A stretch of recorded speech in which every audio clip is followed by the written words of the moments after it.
ஊடக மக்களிங்க வர கேட்கறது முக்கிய கம்பெனி எங்கள் ஹோஸ்ட் நைட்ஸ் ஆஃப் 3 வேக் அப்டேட்மெண்ட் படம் ஆஃபீஸில் ரிலீஸ் ஆயிடுச்சு. 2 வாரத்துக்கு முன்னாடி தேட்டரில் விட்டாங்களா நெட்ஃப்ளிக்ஸ். யாராவது பார்த்தீங்க எந்த தேட்டரில் ஓடிச்சுது?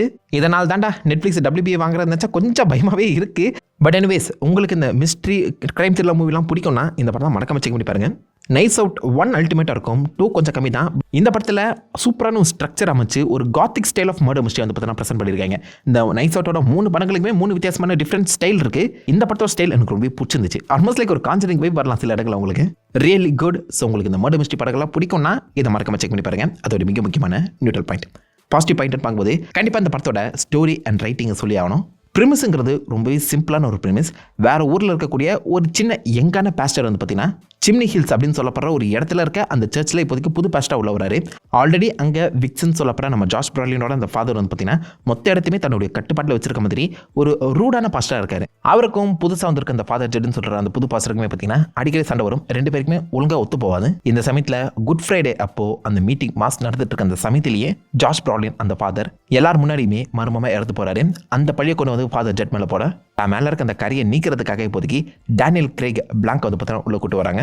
அவர் இந்த ஃபாதர் ஜெட்டை காப்பாற்றினாரா, உண்மையான கில்லரை கண்டுபிடிச்சாரா இல்லைங்கிறது தான் பேசிக் அவுட்லைன். ரொம்பவே சிம்பிளான ப்ரிமிஸ். குட்டியான ஒரு இடத்துல கை கடக்கமான வெறும் 5 பேரை பேஸ் பண்ணி மட்டும் கதை நகர்த்து கொண்டு போயிருப்பாங்க. ரொம்ப அழகாக எழுதியிருக்காங்க நான் சொல்லுவேன். பிகாஸ் இதுக்கு முன்னாடி வந்த அந்த மர்டர் மிஸ்ட்ரி படங்களை நீங்கள் எடுத்து பார்க்கும்போது அந்த கொலையே பிரம்மாண்டமாக நடந்திருக்கும். ஸோ பிரம்மாண்டத்தின் உச்சமாக இருக்க அந்த சமயத்தில் யார் எப்படி வேணாச்சு எங்கே இருந்தாச்சு கொலை பண்ணியிருப்பாங்கன்னு சொல்லி பல இடங்களில் கதை ட்விஸ்ட் அண்ட் டர்ன் ஆகி நம்மளை குழப்பி அடிச்சிருப்பாங்க. ஆனால் இங்கே கொலை நடக்கிறதுங்கிறது ஒரு 3க்கு 3 அலமாரி மாதிரி இருக்கக்கூடிய ஒரு இடத்துல தான், ரொம்ப குறுகிய இடம். ஸ்பாட்டில் கொலை நடக்குது அண்ட் கண் முன்னாடி இருக்க அந்த விட்னஸ் ஒரு 5 பேர் கிட்ட தான் இருக்க அந்த காரணத்தினால அந்த கில்லிங் ஆப்ஷன்ஸுங்கிறதே கம்மியாக தான் இருக்குது.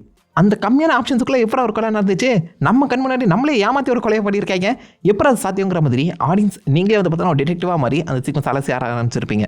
என்னதான் உருட்டுறாங்கன்னு பார்த்துருவோமே அப்படின்னு சொல்லி நம்ம நினச்சிட்டு இருக்க அந்த சமயத்திலே அந்த கியூரியாசிட்டியை அழகாக பில்ட் பண்ணி அதுக்கு ஒரு சூப்பரான ஜஸ்டிஃபிகேஷன் கொடுத்து கதையை பர்ஃபெக்டாகவே முடிச்சிருப்பாங்க. ஸோ ஒரு குறிப்பிட்ட இடம், குறிப்பிட்ட ஆப்ஷன்ஸ் தான் இருக்குது, குறிப்பிட்ட மக்கள் தான் கண் முன்னாடி இருக்காங்க. இவ்வளோத்தையும் வச்சு கதையை நகர்த்து கொண்டு போகிறது ரொம்ப கஷ்டம்.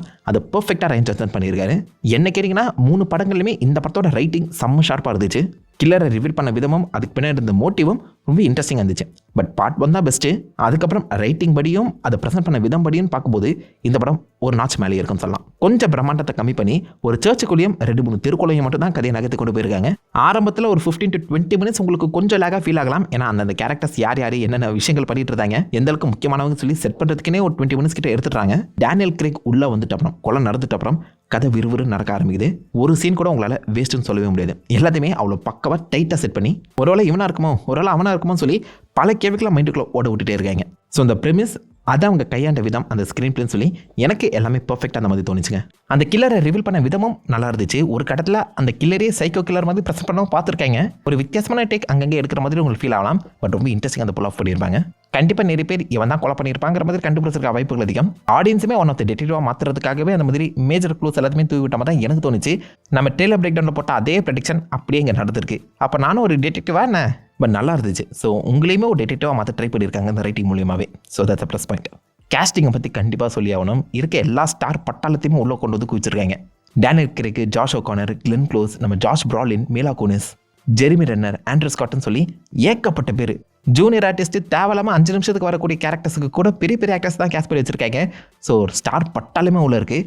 எந்த ஒரு குறையுமே சொல்ல முடியாத அளவுக்கு பர்ஃபார்மன்ஸ். பட் எனக்கு கேட்டிங்கன்னா ஸ்க்ரீன் டைம்னு பார்க்கும்போது டேனியல் கிரேக் அசால்ட்டாக தூக்கி சாப்பிட்டு போயிட்டே இருக்காரு அந்த பர்ஃபார்மன்ஸில். இந்த படம் பார்க்குறதுக்கு நீங்கள் ப்ரீவியஸ் எந்த ஒரு படம் பார்த்துருக்க தேவை கிடையாதுங்க. இது ஒரு ஸ்டாண்டர்டானாவே உங்களால் பார்த்து ரசிக்க முடியும். பட் ப்ரீவியஸ் படங்களோட ஒரு கண்டினியூஷன் ஃபாலோவராக நீங்கள் இருந்தீங்கன்னா டேனியல் கிரேக் அந்த ஒரு மேனர்ஸை அவ்வளோ சூப்பராக ஹோல்ட் பண்ணியிருக்காரு. அவர் ஒரு செம்ம ஃபன்னான ஒரு இன்ட்ரெஸ்டிங்கான டிடெக்டிவ். ரொம்ப சீரியஸான எப்படி தாண்டா அப்படிங்கிற மாதிரி கிடையாது. செம்ம ஃபன்னாக நக்கல் நையாண்டியோட தான் அந்த டிடெக்டிவ் வேலைகளை பார்ப்பாரு. அது சூப்பராகவே புல் ஆஃப் பண்ணியிருக்காரு. அதை அழகாகவே கண்டினியூவும் பண்ணியிருக்காரு. அந்த லுக் எனக்கு ரொம்ப பிடிச்சிருந்துச்சு. கோட் சூட்டோட ஒரு லாங் ஹேரோட வந்திருப்பார் மனுஷன். அந்த ஸ்டைலாகவும் சரி, அந்த பர்ஃபார்மன்ஸ்லுமே எந்த ஒரு குறையுமே வைக்கல. அதே மாதிரி அவருக்கு அடுத்து அதிக ஸ்க்ரீன் டைம் கொடுத்தது ஜாஷ் ஓகானரோட ஃபாதர் ஜெட் தான். எல்லா விதவிதமான எமோஷன்ஸை இவதாங்க கேரி பண்ணிட்டு போறாரு. ஒரு பக்கம் ஹாப்பியாக இருக்காரு, இன்னொரு பக்கம் சேடு, இன்னொரு பக்கம் கில்ட்டு, இன்னொரு பக்கம் தான் ஒரு ஃபாதர் தங்கிட்ட ஹெல்ப் கிட்ட வந்தவங்களை திருத்த முடியுமா, அவங்களுக்கு ஒரு ஆறுதலாக என்னால் இருக்க முடியுமான்னு சொல்லி அப்படியே சீக்கிரம் சமைச்சிருப்பாங்க. ஒருத்தனை கொண்டுட்டேமேன்னு சொல்லி ஒரு இடத்துல பயப்படுறாரு. அதுக்கு அப்படியே ஆப்போசிட்டா நல்ல வேலை இல்லைன்னு தப்பிச்சிட்டோன்னு சொல்லி சந்தோஷமும் படுறாரு. ஸோ அந்த மாதிரி மிக்ஸ்ட் எமோஷன்ஸை அழகாக காட்டக்கூடிய ஒரு இன்ட்ரெஸ்டிங்கான கேரக்டர் வந்து பார்த்தீங்கன்னா ஃபாதர் ஜெட்டை கேஸ் பண்ணியிருப்பாங்க. ரொம்ப இன்ட்ரெஸ்டிங்கான ரைட்டிங். கண்டிப்பாக பெரிய எந்த ஒரு குறையுமே சொல்ல முடியாத ஒரு பர்ஃபார்மன்ஸ். அதே மாதிரி கிளென் க்ளோஸோட மார்த்தா ஆரம்பத்தில் 75% ஆஃப் த மூவியில் வந்து பார்த்தோன்னா அவங்க சில இடங்களில் உங்களுக்கு ஓவர் பர்ஃபார்மன்ஸ் பண்ணுற மாதிரி தெரியலாம்.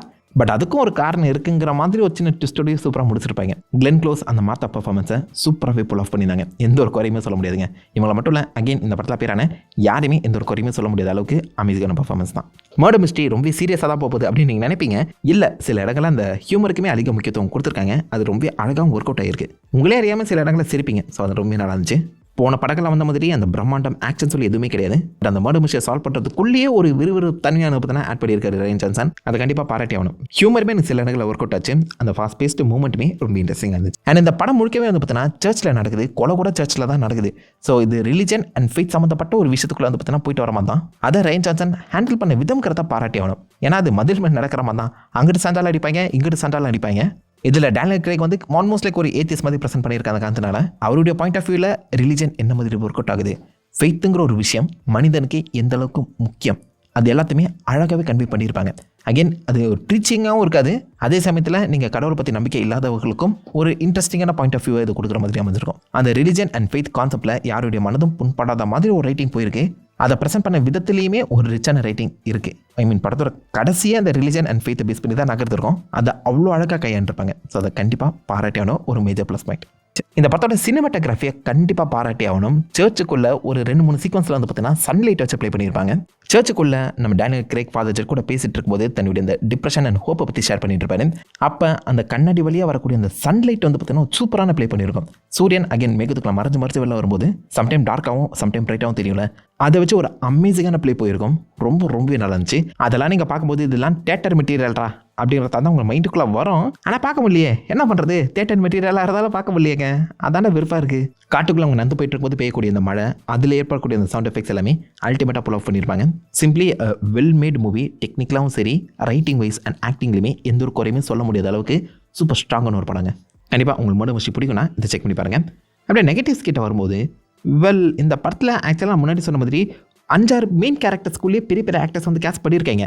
ஆனால் அவங்க எல்லாருமே ஷைன் ஆகிற மாதிரி ஒரு சீக்வன்ஸுங்கிறது அமைக்கப்படாதது வருத்தம் தான். அதுலேயுமே முக்கியமாக ஆண்ட்ரூ ஸ்காட் வந்து பார்த்தீங்கன்னா ஒரு ரைட்டராக வந்திருப்பார். ஜிம் மொரியாட்டியாக அந்த ஷெர்லாக் சீரிஸில் கலக்கியிருப்பார் மனுஷன். அமேசிங்கான பர்ஃபார்மர். அவருக்கெல்லாம் ஸ்க்ரீன் டைமே கிடையாது. மிஞ்சி ஒரு 2 to 3 minutes வந்திருப்பான்னு வச்சுக்கோங்களேன். ஜேம்ஸ் ஹைடன் சர்ச்லாம் அது கூட கிடையாது. பேசவே இல்லை அந்த மனுஷன். ஒரு 2-3 இடத்துல நான் டைலாக் பேசியிருப்பாரு. அமேசிங்கான பெர்ஃபார்மன்ஸ் எல்லாருமே கூட்டிகிட்டு வந்து ஒரு 2 சீனு 3 சீனு 2 நிமிஷம் 3 நிமிஷம் சொல்லி பார்த்தீங்கன்னா வேஸ்ட் பண்ணிட்டாங்க. ஏன்னா பெட்டரான ஸ்க்ரீன் டைம் அவங்களுக்கு கொடுக்கப்பட்டிருக்கணும். ஜெரிமி ரென்னரே எடுத்துக்கோங்க, 6-7 நிமிஷக்குள்ளே தான் வருவார் மனுஷன். பெரிய டைலாக்ஸ் கூட இல்லாத சமயத்தில் அகெயின் இந்த மாதிரியான மேஜர் கேரக்டர்ஸ் மேஜர் ஆக்டர்ஸ்க்கு பெர்ஃபார்ம் பண்ணுற மாதிரி ஒரு ஸ்க்ரீன் டைம் கொடுத்தாங்கன்னா தாறுமாறாக இருக்கும். அதுலேயுமே முக்கியமாக ஒரு 3-4 பேரை மட்டும் அதிகமான ஸ்க்ரீன் டைம் கொடுத்து ஃபோக்கஸ் பண்ணிவிட்டு மிச்ச பேரை கை கழுவி விட்டுறாங்களா. சொன்னால இவங்களுக்குள்ள கில்லர்ஸ் இருக்க வாய்ப்பே கிடையாதுங்கிற மாதிரி உங்கள் மைண்ட் ஆட்டோமேட்டிக்காக செட் ஆகிடும். ஏன்னா அவங்கள பற்றி நம்மளுக்கு தெரியல. அவங்களுக்கு என்ன மோட்டிவ் இருக்குது, ஃபாதர் எதுக்கு அவர் கொல்லணும்னு சொல்லி எந்த வகையிலுமே நம்ம அவங்க மேலே சந்தேகப்படுற மாதிரி ஒரு சீக்வன்ஸே எழுப்பப்படாத சமயத்தில் பாதி படத்துக்கு மேலே உங்களால் ஈஸியாகவே வந்தாடா கில்லருங்கிறத கண்டுபிடிச்சிட முடியும்னு தோணுது. இதே மாதிரி மர்டர் மிஸ்ட்ரி படங்கள் நீங்கள் நிறைய பார்க்குறவராக இருந்தீங்கன்னா எனக்கு என்னமோ அகைன் ஃபஸ்ட்டு 30 to 40 minutesலேயே நீங்கள் இந்த படத்தில் யார் கில்லர் எதுக்காக கொண்டாங்கன்னு கொண்டு கண்டுபிடிச்சிருவீங்க. அது இன்னும் அவங்க பெட்டராக எழுதி இருக்கணுங்க. அந்த கியூரியாசிட்டி இதனாலேயே சில இடங்களை அடிப்படை செய்து பர்சனலாக நான் அந்த படத்துக்கு மேலேயே இவன் நட கில்லர் இதுக்காக தான் பண்ணியிருப்பான் கொண்டு கெஸ் பண்ணி வச்சுருந்தேன். அதுவும் வந்துச்சு. ஸோ காமிச்ச விதம், கேஸ்டிங் ஒர்க், அந்த படத்தோட ஸ்க்ரீன் பிளே எல்லாமே ஓகே தான். பட் கேரக்டர் ரைட்டிங்க்கு இன்னும் கொஞ்சம் ஒரு முக்கியத்துவம் கொடுத்துருக்கலாம். அது இந்த படத்தை இன்னும் சூப்பராக பெட்டராக புஷ் பண்ணி மேலே கொண்டு போயிருக்கோம். அதனாலேயே என்னதான் அது மர்டர் மிஸ்டரியாக இருந்தாலும் உங்கள் மைண்ட் ஒருத்தனை கில்லர்னு சொல்லி செட் பண்ணிடுது. அவனாக இருக்குமோ இவனாக இருக்குமோன்னு சொல்லி பல பேர் மேலே ஒரு சந்தேகத்தை ஏற்படுத்தவே இல்லை. அந்த ரைட்டிங்கை கொஞ்சம் ஸ்ட்ராங்காக பண்ணியிருக்கலாம். மற்றபடி பெருசாக எந்த ஒரு குறையுமே இல்லாத ஒரு வெல்மேடு மூவி. டைம் தான் மறக்காம செக் பண்ணி பார்த்துட்டு அவுட் ஆஃப் 5 stars இந்த பற்றிக்கு நீங்கள் எவ்வளோ ஸ்டார் ரேட்டிங் கொடுப்பீங்க அதே மாதிரி சொல்லிட்டு போங்க. நான் உங்களை நல்ல ஒரு ஆசமான வீடியோவில் மீட் பண்ணிட்டு இருந்திருக்கோம். Have fun guys. வட்டா.